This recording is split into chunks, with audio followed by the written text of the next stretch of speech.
नमस्कार, आप देख रहे हैं नेक्स्ट 9 न्यूज। मैं तुषार आपके साथ। दर्शकों, आपको बता दें कि 2023 के अंत में यानी कि नवंबर में, मतलब अब से 1 महीने बाद देश के तमाम 5 राज्यों में विधानसभा चुनाव होने, जिसमें से मध्य प्रदेश भी एक राज्य है। 17 नवंबर को मध्य प्रदेश में चुनाव होने और उसको लेकर सभी पार्टियों ने अपनी रणनीतियां बनानी शुरू कर दी है।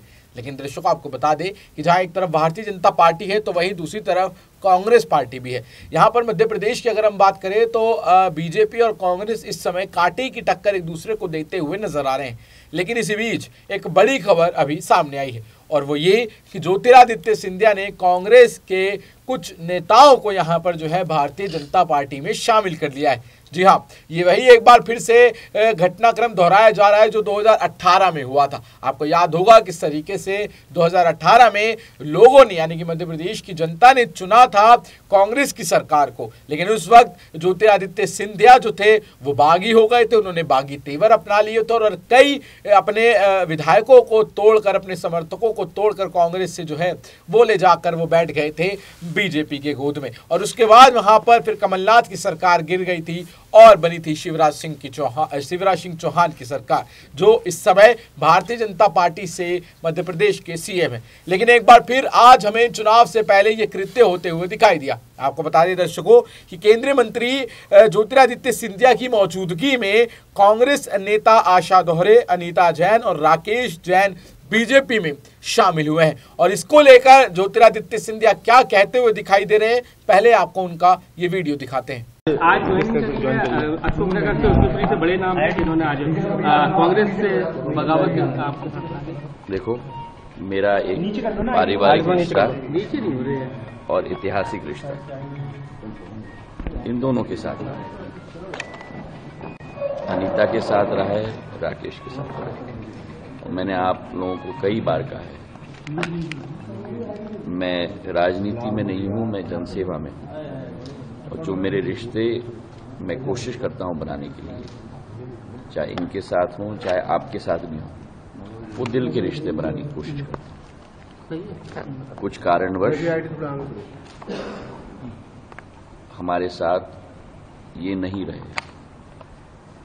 आज वापस आए हैं भारतीय जनता पार्टी में। इनका हम स्वागत करते हैं और मुझे पूरा विश्वास है, चाहे शिवपुरी की बात राकेश जी की हो, चाहे अशोकनगर की बात अनीता और आशा दोहरे की, कहाँ है आशा?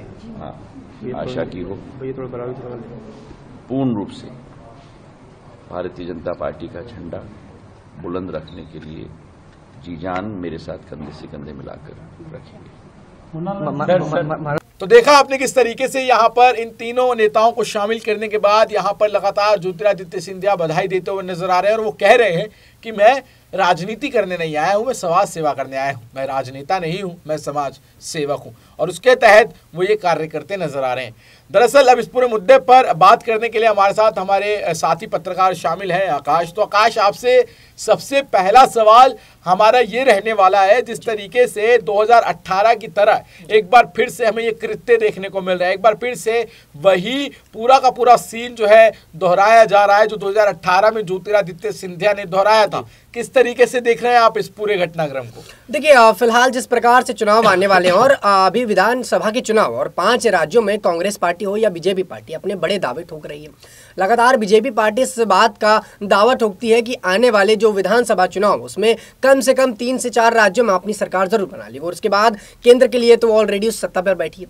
और इसी को लेकर आपको बता दें कि जिस तरीके से माहौल इस वक्त चल रहा है और जैसा कि आपने 2018 का जिक्र किया कि सिंधिया उस वक्त कांग्रेस छोड़कर बीजेपी में आ गया था और अब सिंधिया ही अन्य महिलाओं को यानी कि अन्य उम्मीदवारों को बीजेपी में शामिल करा है। तो कहीं ना कहीं ये फिर से खेल वही वाला होता हुआ दिख रहा है जो 2018 में हुआ था, जहां एक बार उन्होंने जो है बागीपना दिखाते हुए या कहें कि दोगलापना दिखाते हुए कांग्रेस को छोड़कर बीजेपी में शामिल हो गए थे और अब वो बीजेपी में आने के बाद दूसरे नेताओं को उसमें शामिल करा है। तो कहीं ना कहीं ये राजनीति का खेल जो इस वक्त चल रहा है वो कभी भी पलट सकता है। आप देखिए, जब चुनाव आने वाले होते हैं उससे पहले राजनीति के खेल में कब क्या हो जाए कोई नहीं जानता।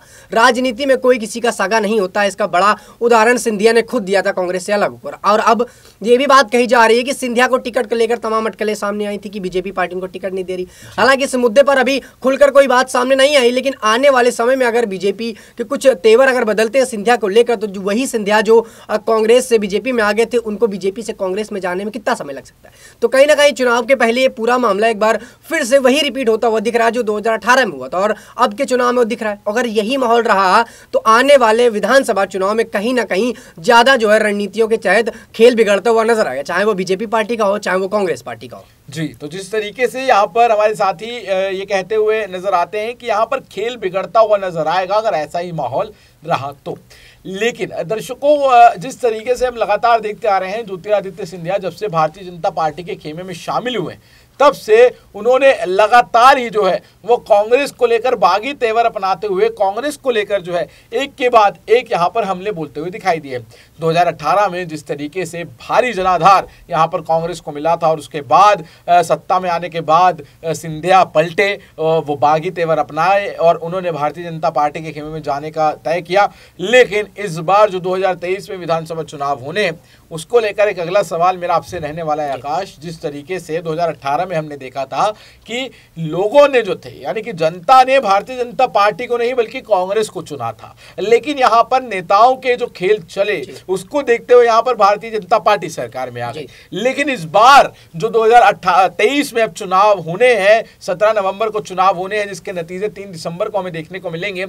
क्या लग रहा है आपको, क्या एक बार फिर से 2018 जैसा जो चुनाव था वो हमें देखने को मिलेगा? एक बार फिर से कांग्रेस को जो है वो यहाँ के लोग जो है चुनकर लाएंगे? क्योंकि अभी तक के जो सर्वे सामने आ रहे हैं, जो आंकड़े सामने आ रहे हैं, वो कहीं ना कहीं दिखा रहे हैं कि पिछली बार से ज्यादा मजबूती के साथ इस बार जो है कांग्रेस खड़ी होती हुई नजर आ रही है। और साथ ही साथ भारतीय जनता पार्टी की बात करें तो वो भी यहाँ पर टफ फाइट देती हुई यहाँ पर कांग्रेस को नजर आ रही है। और दोनों ने ही जो है यहाँ पर अपनी अपनी पकड़ बनाने के लिए हर एक रणनीति खेलनी शुरू कर दी है। तो इस बार जो चुनाव होने वाले किस तरीके से देख रहे हैं? क्या एक बार फिर से 2018 की तरह लोग यहाँ पर कांग्रेस को चुनेंगे, या फिर अब शिवराज सरकार मध्य प्रदेश में इतनी छा गई है, लोगों को इतनी भा गई है कि अब वो कांग्रेस को दोबारा मौका देना ही नहीं चाहते?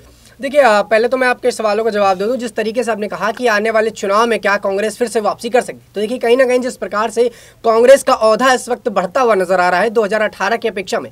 हालांकि 2018 उसमें मध्य प्रदेश में भी कांग्रेस का कुछ औधा कम नहीं था, लेकिन सिंधिया की बगावती तेवर के बाद से ही वो माहौल बिगड़ गया और कमलनाथ की सरकार गिरने के बाद शिवराज की सरकार बन गई।